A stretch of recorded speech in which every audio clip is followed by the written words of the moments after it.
success teaching with vlogs. Today I am going to discuss on the new topic voice change of perfect continuous tense. আজ তাহলে আমি perfect continuous টেন্সের voice change নিয়ে আলোচনা করছি।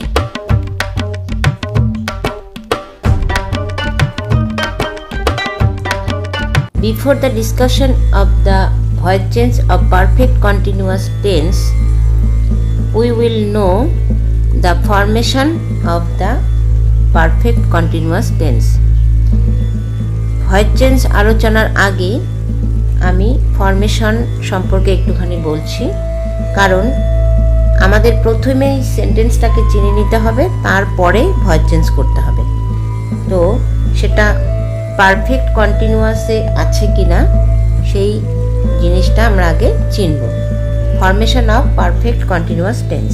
First subject plus have verb plus been plus মূল verb যে থাকবে তার সঙ্গে ING plus object plus other words.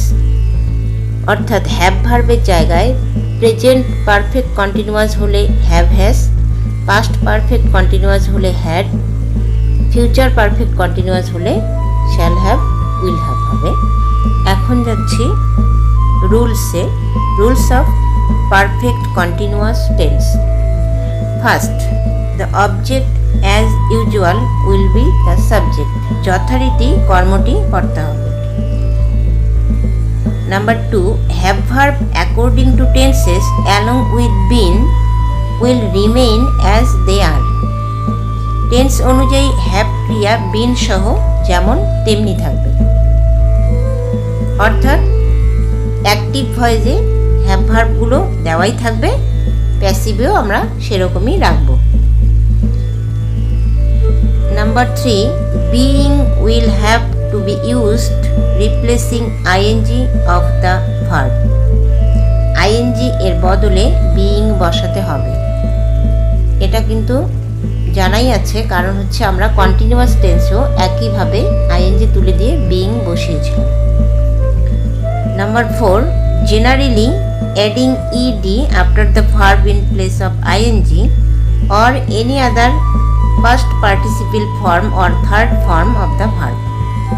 অর্থাৎ বেশিরভাগ ভার্ব যেহেতু ইডি বা ডি যোগ করে আমরা থার্ড ফর্ম করি, তো থার্ড ফর্ম সেভাবেই করতে হবে, অথবা স্ট্রং ভার্বগুলোর ক্ষেত্রে কিন্তু ভাওয়েল চেঞ্জ করেও থার্ড ফর্ম করা যাবে।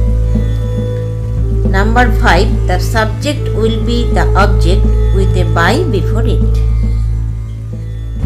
কর্তাটিকে আবার যখন কর্ম করব তার আগে সাধারণত বাই দেব। এক্ষেত্রে অ্যাট, উইথ, টু এগুলো বসবে। এক্সাম্পল দিলেই ক্লিয়ার হওয়া যাবে। First, present perfect continuous tense. 1 number হলো the mason has been building the building for 3 months। Active. Passive হলো, এখানে কিন্তু ম্যাসন হলো সাবজেক্ট, ফার্স্ট বিল্ডিং কিন্তু ভার্ব এবং নেক্সট বিল্ডিং হলো object. The building has been being built for 3 months by the mason. Passive. Next, the organiser has been calling people through the mic. Active. Passive হলো people have been being called through the mic by the organiser. এখানে subject হলো the organiser, object কিন্তু people. এবার formation অনুযায়ী কি হচ্ছে, subject, তারপর হলো আমি প্রেজেন্টের ক্ষেত্রে বলছি হ্যাভ বা হ্যাজ বিন হবে, মূল যে ভার্ব তার সঙ্গে আইএনজি, নেক্সট হলো অবজেক্ট। এভাবেই কিন্তু আমরা প্যাসিভ যখন করছি ফার্স্ট অবজেক্ট, অর্থাৎ এখানে পিপল, নেক্সট হলো ওই যে হ্যাজ বিন, মানে সাবজেক্ট অনুযায়ী আমাকে হ্যাজ বিন, প্রেজেন্ট যেহেতু হ্যাজ বিন বা হ্যাভ বিন বসাতে হবে। আমি এখানে পিপল প্লুরাল বলে হ্যাভ বিন বসিয়েছি।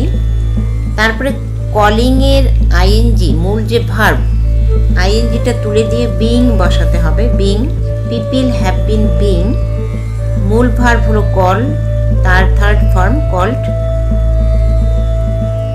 Through the mic by the organiser.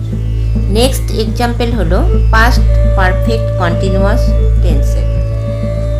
First, the boys had been playing cricket all day long yesterday.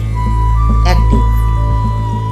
Passive হলো, এখানে হ্যাড কেন দেওয়া হলো, কারণ পাস্ট পারফেক্ট কন্টিনিউয়াস, বাকি সমস্ত রুলস কিন্তু একই আছে। Cricket had been being, had been তো নিয়ম অনুযায়ী বসেছে, আর প্লেয়িংয়ের আইএনজি তুলে দিয়ে আমরা বিইং বসালাম। প্লেড, মূল যে ভার্ব প্লে, আইএনজি তুলে দিয়ে তো বিইং বসিয়েছি, তার third form. All day long হলো আদার ওয়ার্ডস, এটা যেমন আছে যে জায়গাতে আছে সেখানেই বসালাম। yesterday by the boys, passive. Next example, future perfect continuous. The singer will have been singing her songs throughout the night. Active. Passive holo, her songs will have been being sung throughout the night by the singer. Next, the teacher will have been teaching us English for an hour daily. Active. Passive, we shall have been being taught English for an hour daily by the teacher.